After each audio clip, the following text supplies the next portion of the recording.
भी देश में जब जनता विद्रोह पर उतरती है, जब जनता गुस्से में आती है, तो वो कुछ भी कर सकती है। वो क्या क्या करती है आपने देखा। प्रधानमंत्री के घर पर जनता घुस गई और जिसके हाथ जो लगा लूट कर ले गई। इससे पहले ऐसी ही तस्वीरें आप श्रीलंका में देख चुके हैं। श्रीलंका में भी बिल्कुल ऐसा ही हुआ था। ऐसी ही तस्वीरें आप अफगानिस्तान में भी देख चुके हैं, वहां पर भी ऐसा ही हुआ था। तो जब जब सत्ता बदलती है और जनता सड़कों पर निकलती है, तब यही होता है। और जब जनता विद्रोह करती है तो चुनाव में जीती गई सीटें धरी की धरी रह जाती हैं।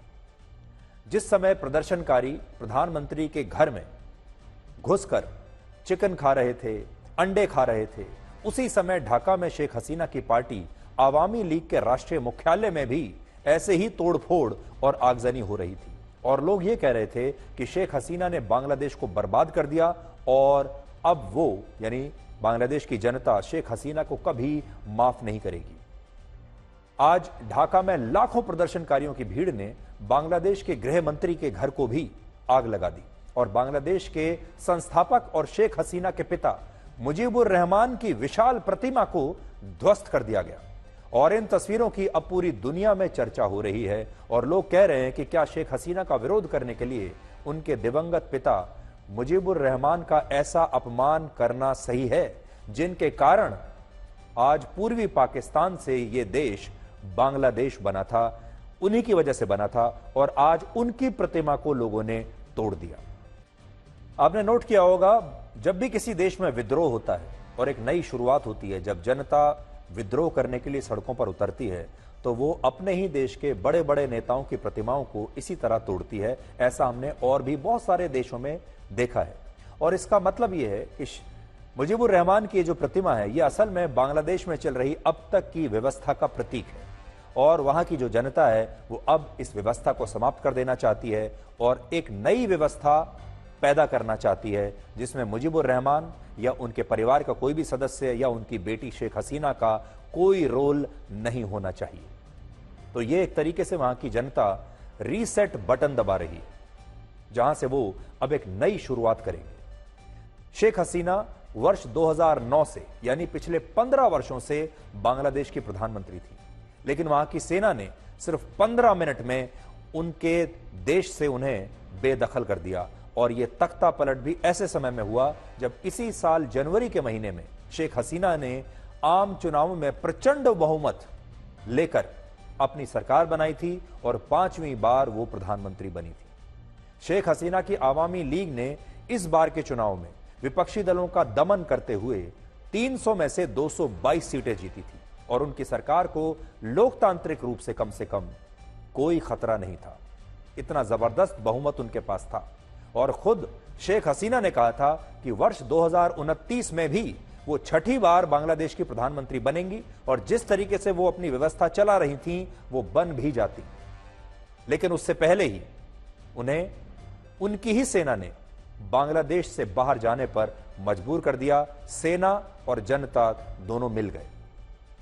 बांग्लादेश के सेना प्रमुख जनरल वकार उज जमन ने यह ऐलान किया है कि अब वो 18 सदस्यों की एक इंटरिम सरकार बनाएंगे और अब से बांग्लादेश में सेना ही सरकार चलाएगी। शेख हसीना को बांग्लादेश की सबसे सफल और मजबूत प्रधानमंत्री माना जाता था, जिन्होंने एक नहीं बल्कि 5 बार आम चुनाव जीते। इसके अलावा उनके कार्यकाल में बांग्लादेश दुनिया की 30 सबसे बड़ी अर्थव्यवस्थाओं में शामिल हुआ और पाकिस्तान से भी बड़ी अर्थव्यवस्था बन गया।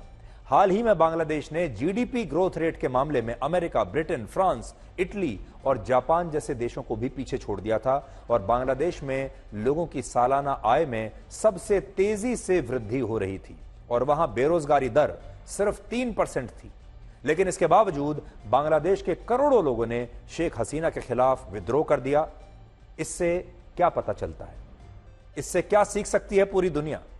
इससे यह पता चलता है कि जब तक यह आर्थिक विकास आम लोगों तक नहीं पहुंचता, तब तक इसके कोई मायने नहीं होते।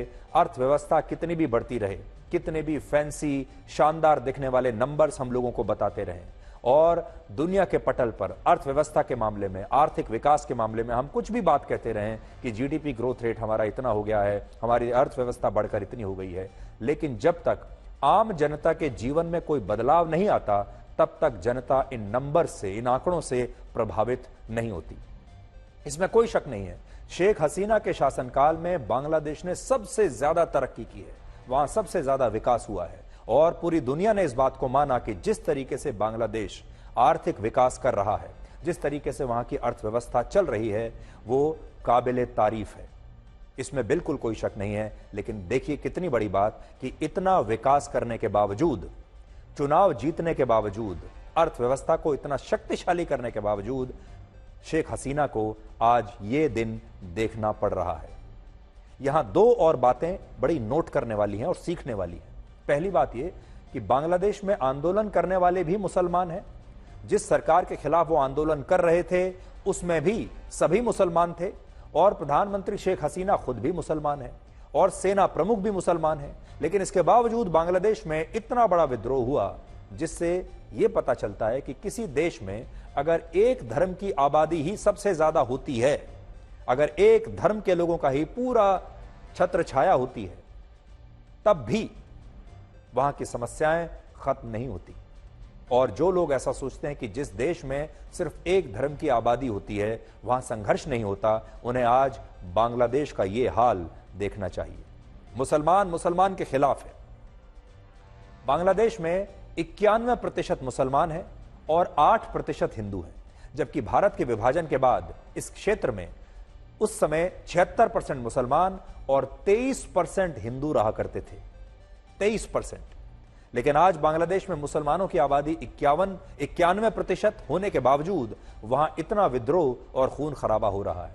तो अगर आप देखेंगे, जब बांग्लादेश बना था तब वहां की जो आबादी की संरचना थी वो ऐसी थी जैसी आज भारत में है। भारत में हिंदुओं की आबादी लगभग 80% है और बाकी के जो धर्म के लोग हैं उनकी आबादी लगभग 20% है। यही बांग्लादेश में उस समय हुआ था जब बांग्लादेश का निर्माण हुआ था। तब बांग्लादेश में बड़ी संख्या में हिंदू आबादी थी, लेकिन हिंदू अब घटते घटते घटते अब 8% से भी कम रह गए हैं और मुसलमान 91% हो गए। और जब मैं एक बार फिर से आपको बताता हूं, जब बांग्लादेश बना था, मैं आपको बताता हूं कि उस समय बांग्लादेश की जो संरचना थी वो पूरी की पूरी बिल्कुल अलग तरीके की थी।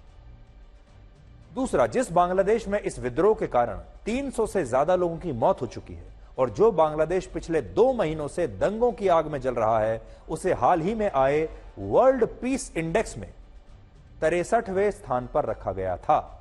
तो सोचिए, बांग्लादेश की जो रैंकिंग है वर्ल्ड पीस इंडेक्स में, यानी वो देश जिन देशों में सबसे ज्यादा शांति है, उन देशों में बांग्लादेश का स्थान था 63वें नंबर पर। और हमारे देश भारत का स्थान क्या था? 116वां स्थान था भारत का।